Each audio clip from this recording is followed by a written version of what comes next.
얀 율리히라는 독일의 사이클 선수가 있습니다. 독일의 스포츠 영웅인데요. 이분은 2000년 시드니 올림픽에서 금메달을 따기도 했고 97년에는 프랑스 뚜르라는 그 투르 드 프랑스라는 그 유명한 세계적으로 가장 권위 있는 그 사이클 경기에서 우승도 한 아주 세계적인 선수였습니다. 투르 드 프랑스는 우리가 잘 아는 것처럼 세계에서 가장 사이클 그 코스로는 권위 있는 코스의 경기입니다. 프랑스를 서쪽으로 출발을 해서 한 바퀴 돌아서 오는 3,500km에서 거의 4,000km 가까이 되는 그 코스를 총 3주간에 걸쳐서 경기를 하게 됩니다. 2,000m 가까이 되는 여러 산맥들, 알프스와 피레네 산맥들을 넘어가면서 죽음의 레이스를 다 이겨내야 그 산들을 다 오르고 내려야만 경기를 마칠 수 있는 아주 그런 큰 많은 선수들이 도전을 하고 또한 의미가 있는 그런 세계적인 그런 경기이지요. 이 경기에서 이 얀 율리는 97년에 우승하기도 합니다. 아주 독일에서는 내노라는 그런 선수였어요. 그러나 99년 이후에는 계속 준우승만 하게 됩니다. 이유가 무엇이었냐면 99년부터는 한 선수가 출전을 하기 때문이에요. 바로 암스트롱입니다. 암스트롱이라는 이 선수가 99년부터 계속해서 출전을 해서 1등을 하는 거예요. 우승을 하는 겁니다. 율리히는 계속해서 준우승을 합니다. 그래서 사람들이 비웃기 시작했어요. 만년 준우승이다. 암스트롱이 있는 한 너는 늘 준우승일 거라고 그렇게 사람들이 수군수군대기 시작합니다. 그러던 중에 2003년에 드디어 기회가 오게 되는데요.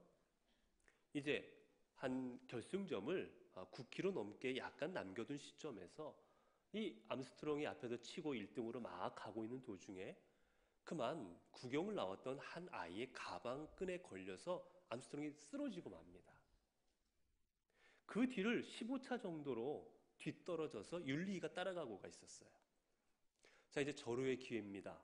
이 기회에 이제 넘어져서 정신도 차려야 되고 기력을 회복해야 되는 순간에 치고 나가면 이길 수가 있는 거예요. 근데 어찌된 일인가 율리히는 속도를 내지를 않아요. 페달을 천천히 밟으며 나아갑니다. 그리고는 계속해서 뒤를 돌아다 봐요.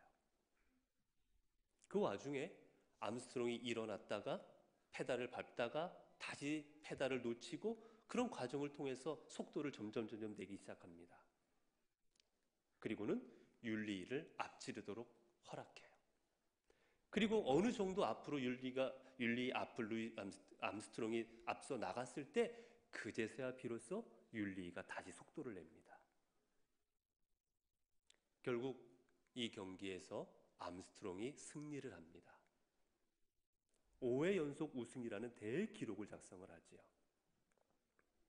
사람들이 이 율리히에게 와서 물었어요. 아니, 절호의 기회였는데 왜 그때 당신이 치고 나가지 않았느냐고. 그때 만약에 당신이 치고 나갔으면 분명히 우승했을 터인데 왜 치고 나가지 않았느냐고 율리히에게 그렇게 묻습니다. 그때 율리히가 그렇게 대답하지요. 그렇게 해서 내가 우승을 했다고 하면 그게 무슨 의미가 있습니까?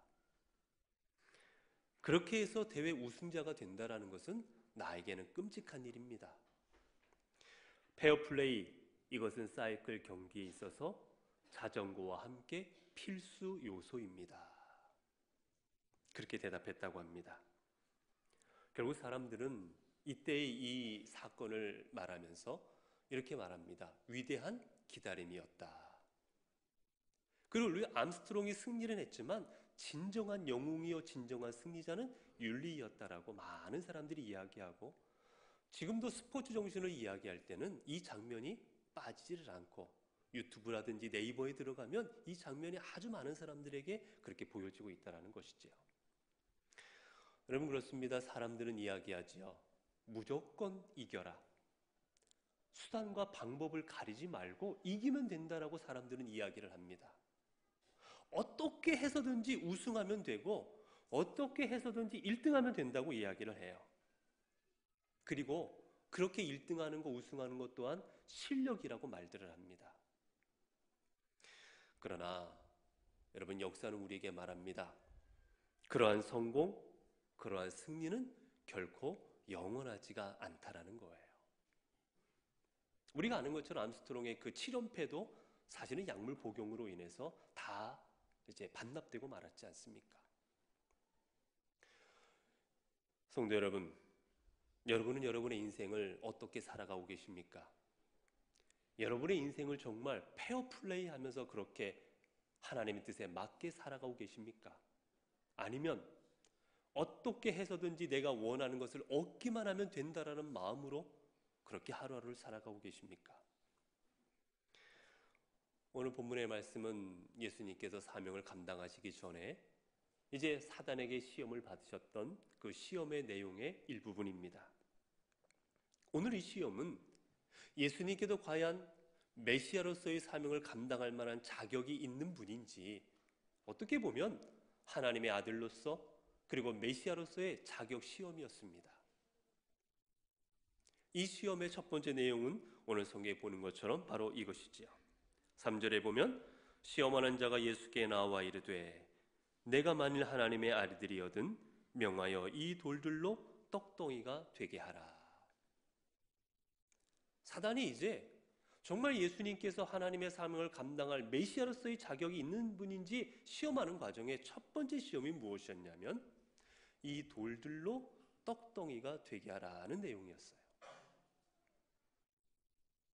왜 많고 많은 것 중에 왜 사단은 돌로 떡을 만들라는 이 시험을 했을까? 이유는 2절에 나옵니다. 2절에 보면 40일을 밤낮으로 금식하신 후에 줄이신지라. 여러분, 줄이다 이 말은 배고프다, 사람이 배고프다라고 할 때 쓰는 말이에요. 여러분, 예수님께서는 성령으로 잉태되셨기에 신이셨습니다. 그러나 육신을 입으신 100% 인간이기도 하셨던 거예요. 우리와 똑같이 추위도 느끼시고 우리와 똑같이 아픔도 느끼시고 고통도 느끼시고 우리와 똑같이 배고픔도 느끼셨던 분입니다. 여러분, 그러니 40일을 굶주렸다 하면 여러분 얼마나 배가 고팠겠어요? 여러분, 한 끼만 굶어도 앞이 노란해지거나 이렇게 어른어른해지지 않습니까? 두 끼 굶으면 다 먹을 걸로 보이지 않으세요? 앞에 사람도 먹을 걸로 보이고 뭐 다 이렇게 먹을 걸로 보이잖아요. 그런데 40일을 드시지 않았어요. 얼마나 배가 고프셨겠습니까? 이제 사단은 이것을 가지고 유혹하는 겁니다. 이 돌들로 떡덩이를 만들어라. 자, 이 시험이 무엇을 의미하는 것일까? 첫 번째는 이겁니다. 예수님 앞에 이렇게 얘기하고 있는 거예요. 예수여, 당신의 인생 이 순간만이라도 이제 빵을 위한 삶을 살아봐라 라고 유혹하고 있는 겁니다. 여러분, 예수님께서 이 땅에 오신 목적이 무엇입니까? 예수님 오신 목적은 우리를 구원하고자 하시는 것이었어요. 요한복음 3장 6절에 보면 하나님이 세상을 이처럼 사랑하사 독생자를 주셨으니 이는 그를 믿는 자마다 멸망하지 않고 영생을 얻게 하려 하심이라. 여러분, 예수님이 이 땅에 오신 목적은 우리로 하여금 영생을 주시기 위함이었다라는 것입니다. 자기 목숨을 대속물로 내어 주시기 위하여 이 땅에 오셨던 분인 거예요. 예수님이 결국 삶은 바로 하나님을 위하여, 하나님 나라를 위한 삶이 예수님의 삶이었습니다. 그런데 지금 사단은 예수님한테 속삭이는 거예요. 내가 지금 배고파 죽을 것 같은데, 내가 40일을 굶어서 눈앞에 보이는 게 없을 정도인데 무슨 하나님의 나라가 필요 있고 무슨 네가 하나님의 뜻이 무슨 필요가 있느냐고, 지금 이 순간만이라도 너는 빵을 위해서 살아봐라고 지금 유혹하고 있는 겁니다. 지금 이 순간 빵을 위해 산다 한들 하나님이 너에게 뭐라 하지 않을 거라고 유혹하고 있는 거예요. 이 빵이라는 게 무엇을 의미하겠습니까?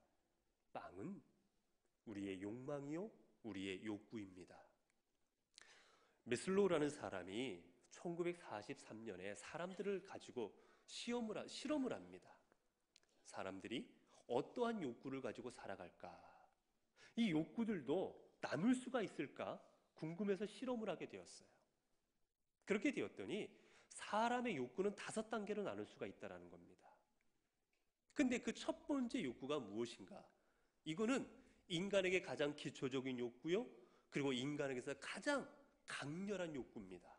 즉, 안 들어주면 몸에서 난리가 나는 거예요. 여러분, 그게 무엇입니까?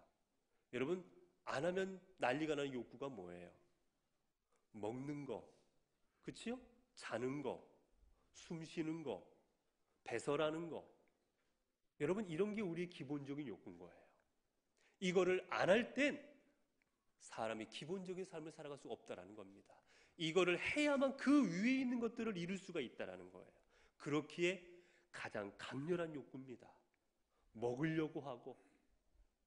여러분, 아이들이 태어나자마자 여러분 얼마나 신기합니까? 엄마의 젖을 찾아서 애가 물잖아요.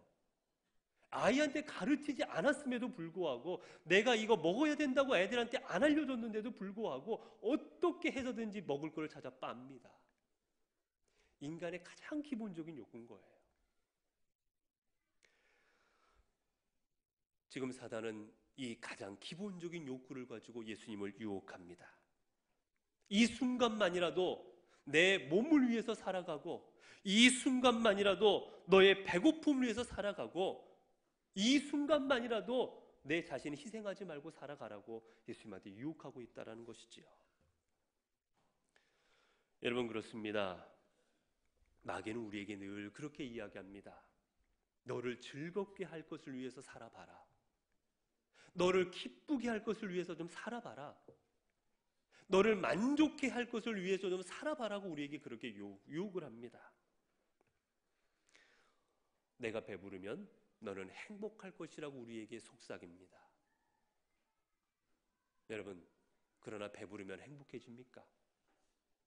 정말 내가 배부르고 내가 가진 게 많으면 우리의 인생이 행복해지는 겁니까?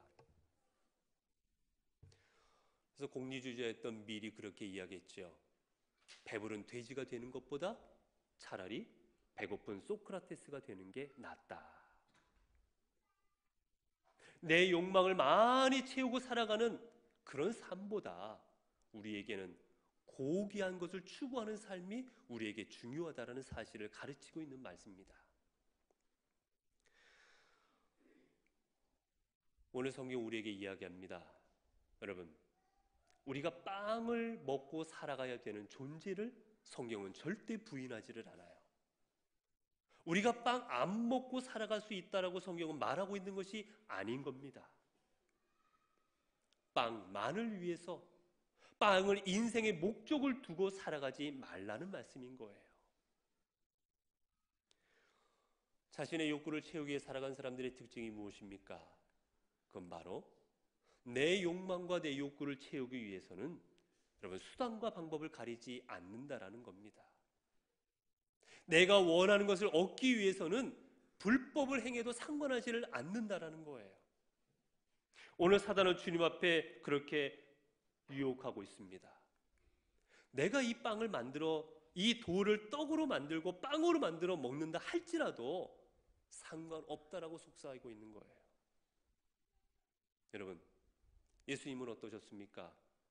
오병이어를 통해서 5,000명을 먹이시는 능력의 주님이셨어요. 말씀 한마디였으면 당신 앞에 있는 모든 돌덩이들을 다 떡으로 만들든 빵으로 만들든 음식으로 만들어서 드실 수 있는 분이셨습니다. 능력이 없었던 게 아니셨어요. 지금 그 능력을 사용하라고 사단을 유혹하고 있는 겁니다. 그런데 한 걸음 더 나아가 보면 여러분, 하나님께서 예수님에게 능력을 허락하신 이유가 무엇입니까? 예수님의 배고픔을 해결하고 능력을 주셨습니까? 예수님의 욕구를 충족시키라고 하나님께서 예수님에게 능력을 주셨어요? 아닙니다. 하나님의 사명을 감당하라고 하나님께서는 예수님에게 능력을 허락하여 주셨던 것입니다. 그러나 지금 사단은 유혹하는 거예요. 한번 하나님의 뜻을 어겨봐라. 한번 불법을 행해 보라는 겁니다. 여러분, 불법이라는 게 뭡니까? 법을 어기는 거잖아요. 우리에게 있어서 불법은 뭡니까? 하나님의 뜻을 어기는 거예요.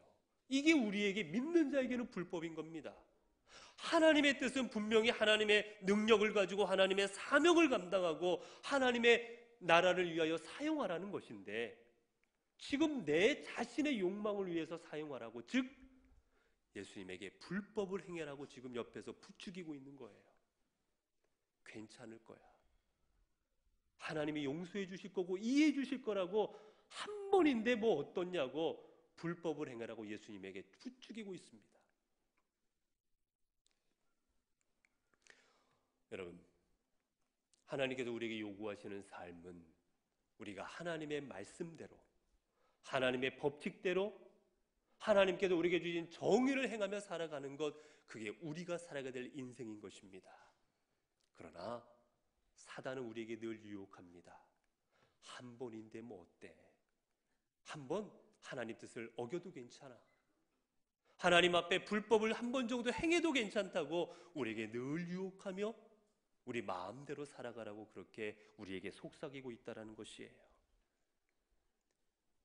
성도 여러분, 우리가 아무리 하나님 나라를 위한 일이라 할지라도, 내가 아무리 이게 교회를 위하는 일인 것다 할지라도, 우리가 불법으로 그 일을 하고 있다면, 하나님이 원하시는 방법이 아닌 것으로 하고 있다면, 여러분, 그 일은 결코 하나님의 일이 아닙니다.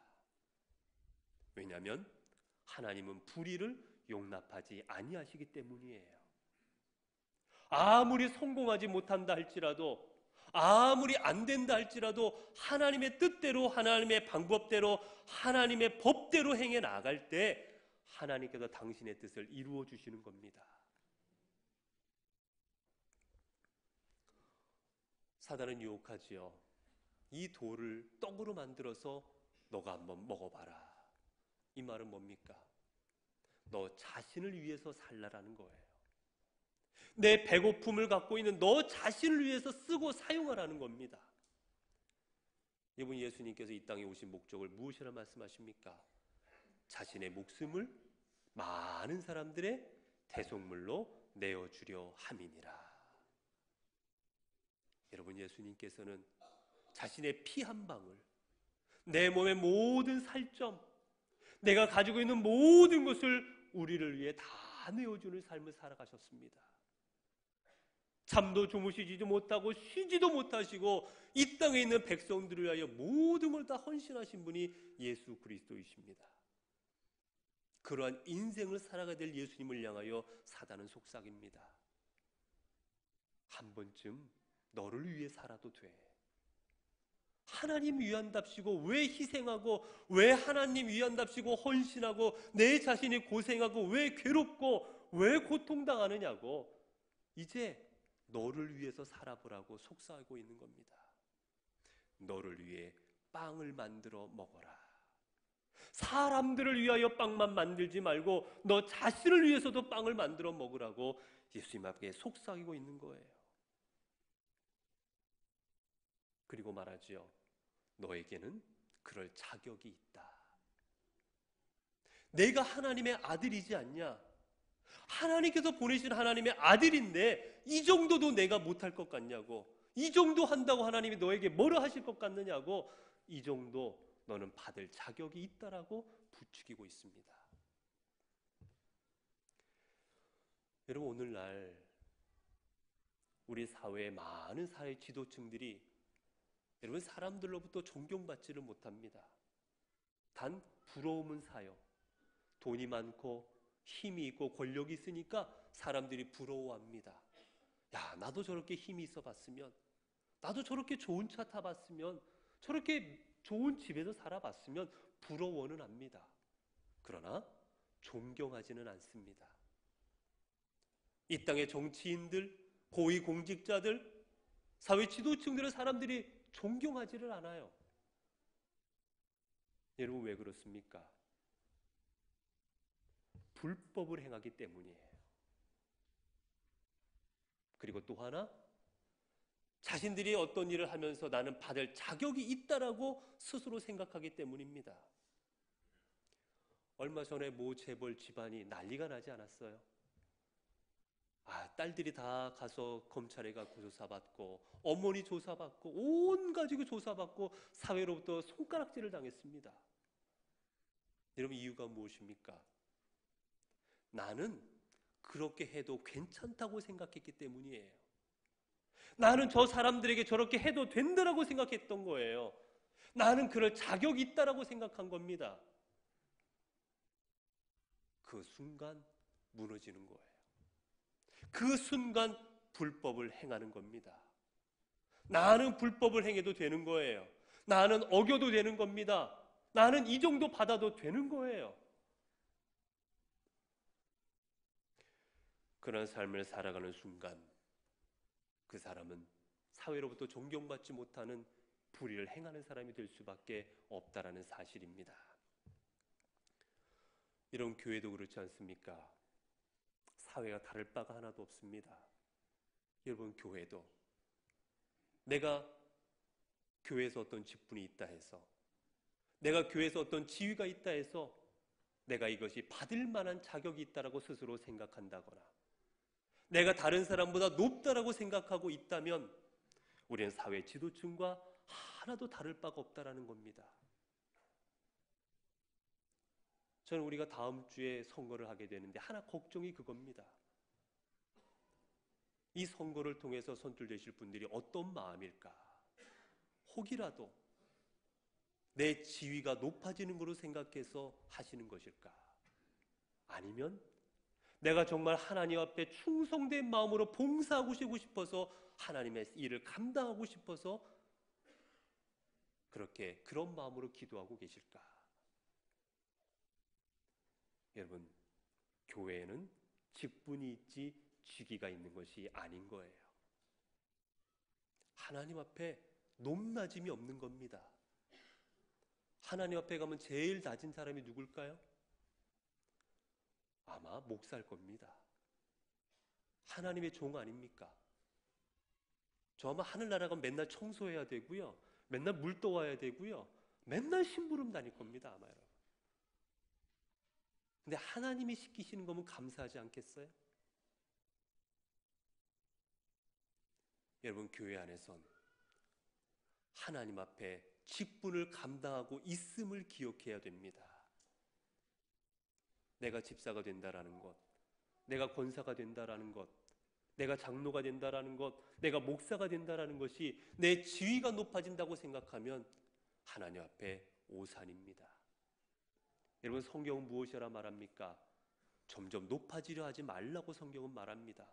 이유는 그만큼 심판받을 일이 많기 때문이에요. 어떤 분이 책에 보니까 그런 내용을 썼어요. 천국에 가면 제일 대접받지 못할 사람이, 제일 보이지도 않거나 아니면 제일 밑바닥에 있을 사람이 누군가? 아마 당회원들일 거다라고 그렇게 이야기하는 책을 봤어요. 이유는 다른 게 아닙니다.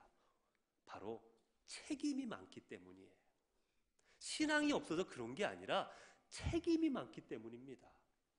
그 책임을 다 감당하지 못했기에 가서 혼나는 것뿐인 거예요. 여러분, 내가 집사가 되고 내가 권사가 되고 내가 장로가 된다면 그만큼 내 어깨가 무거워지는 겁니다. 내 지위가 올라가는 게 결코 아닌 거예요. 내가 받을 자격 있는 사람 되는 게 아니라는 겁니다. 오늘 주님께서는 말씀하신 이 말씀을 통해 우리에게 교훈을 주시는 게 바로 그것입니다. 사단은 지금 예수님한테 너는 이걸 받을 자격이 있고 너는 이걸 행해도 되고 너는 불법을 해도 된다라고 계속, 너는 하나님의 아들이니 가능하다고 계속 이야기하고 있는 겁니다. 우리 주님께서는 말씀하셨지요. 그런즉 너희는 먼저 그의 나라와 그의 의를 구하라. 그리하면 이 모든 것을 너희에게 더하시리라. 여러분, 사단은 계속해서 주님을 유혹합니다. 사람이 되지 말고 동물이 되라. 먹을 것을 추구하고 먹을 것만 추구하고 높아지려고만 하고 자기 스스로만 위해서 살아가려고 하는 동물처럼 살아가라고 계속해서 예수님을 유혹합니다. 많이 가지면 행복할 것이고 이 떡덩이 만들어 먹으면 내가 배부를 것이고 만족할 것이다. 계속 동물처럼 살아가라고 유혹합니다. 주님께서는 사단에게 이렇게 말씀하십니다. 사람이 떡으로만 살 것이 아니요 하나님의 입으로부터 나오는 모든 말씀으로 살 것이니라. 여러분, 이 말을 원문으로 해석하면 이 말의 의미는 이거예요. 그러나 하나님의 입을 통하여 나오는 모든 말씀에 의지하여 살 것이라. 여러분, 우리가 의지해야 될 대상은 빵이 아니라 하나님의 말씀입니다. 앞서 말씀드렸던 것처럼 빵이 필요 없다는 의미가 아니에요. 빵을 먹어야 삽니다. 우리 예수님께서도 빵을 드셨습니다. 그게 잘못된 게 아니라 빵만을 위해 살아가려는 인생이 되지 말고 우리의 인생을 빵에게 맡기지 말고 빵을 추구하는 삶으로 가지 말고 우리의 삶은 예수 그리스도의 말씀, 하나님을 추구하는 삶으로 나아가실 때 우리에게 빵도 허락하실 것이라는 겁니다. 사랑하는 성도 여러분, 오늘도 여러분들은 무엇을 좇으며 살아가고 계십니까? 여러분의 삶, 어떠한 방법으로 무엇을 이루며 살아가려고 노력하고 계십니까? 사단은 오늘 또 우리를 유혹합니다. 내 욕망, 내 만족, 그리고 내 자신을 위하여 불의를 행하는 것도 서슴지 말고 살아가라고, 수단감과 방법을 가리지 말고 이 땅을 살아가라고 우리에게 속삭이고 있습니다. 여러분, 그러나 예수님께서는 오직 하나님을 위한 삶을 살아가시므로 말미암아 사단의 유혹을 물리치셨고 이 땅에서 하나님의 뜻을 이루어 가셨습니다.